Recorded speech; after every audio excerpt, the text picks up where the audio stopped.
Hi mga mare ko, kumusta kayo? Ito yung mga kaganapan ko nung mga nakaraan na wala na ako halos vlog. Medyo na busy kasi talaga akong mga mi. Alam nyo naman na marami akong ganap sa buhay. Huy! So ayun na nga, bago ako bumili ng ref, ayan, pinasyal ko na muna dito yung family ko, family ng Mr. ko mare ko, kasi nandito nga pala yung biyanan ko at yung kapatid niya. Mga ilang araw lang naman sila dito mare ko, kasi nga aatin lang naman sila ng kasal-kasalan namin. Huy! Pasensya na kayo at hanggang ngayon ay hindi ko pa rin na-upload yung vlog ko ng marriage. Kasi naman mare ko, tinatamad pa talaga ako mag-upload. Ang dami kasing ganap, char. Dalawang araw na nga lang at uuwi na nga pala yung mga biyanan ko, kaya ito, pinasyal ko nga sila dito sa Mega Mall. Dahil nga may mga bata tayong kasama, mga B, kailangan sila talaga yung mag-enjoy dito. Bihira lang din naman kami makalabas, kaya ayan, pinasulit ko na talaga, naubos lang din naman ba yung 1,000. Hoy! Pagkatapos nga pala makapaglaro ng mga bata, pumunta na rin pala kami dito sa may second floor ng Mega Mall para kumain. Marami-rami na rin talaga in-order ko mga B, para naman mabusog talaga kami. Dahil nga traffic, ayan, alas 10 na nga pala kami nakauwi ng bahay, tapos kinabukasan pumunta kami ng Taytay. Kasama ko nga pala yung mama ko, yung biyanan ko, tapos yung kapatid niya. Bibili nga kasi kami dito mga binambag niya. Dahil nga uuwi na rin sila kinabukasan ng umaga, kaya ayan, nag-impake na rin si mama ng mga dadalhin. Lahat ng nakikita niyo mga B ay free sample ko lang yan nakuha, at lahat yan ipapauwi ko kay mama kasi ang dami na talagang tambak sa bahay. Kaya po sa mga nagme-message dyan na meron daw akong binibenta, mga mi, wala na talaga, inubos na pauwi mga B. Katulad na lang pala nitong ating laminating, itong mga sandok, mga solar, lahat na kung anong meron dito mga B na hindi ko naman masyadong ginagamit ay yung pinauwi ko na. Pati yung ref namin, pinauwi ko na din. Kinagabihan na nga pala to, pumunta nga pala ako dito sa may Pasig Palengke para bumili ng bagong ref. Huy! Sabi ko nga gusto ko ng color white, color gray, basta aesthetic sa paningin ko, pero wala silang ganung kulay mga B, color black marami. Ito nga yung unang ref na pinatingin nila sa akin, higher nga pala siya, color black, maraming compartment, maganda talaga. After naman nun may pinakita sa akin sila na color gray, okay naman na sana yung gray, kaya lang hindi ko talaga bet yung brand. Kaya ayan naman, hinahanap ko kasi talaga yung sharp na color gray lang talaga siya, or di kaya white B, wala talaga, black talaga meron sila, ano ba?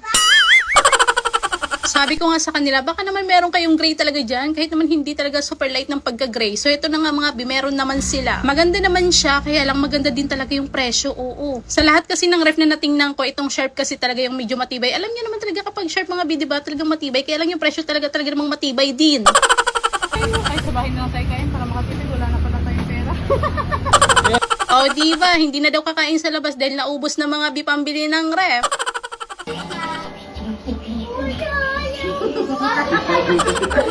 Sige na, go! Wow, may bago siyang ref!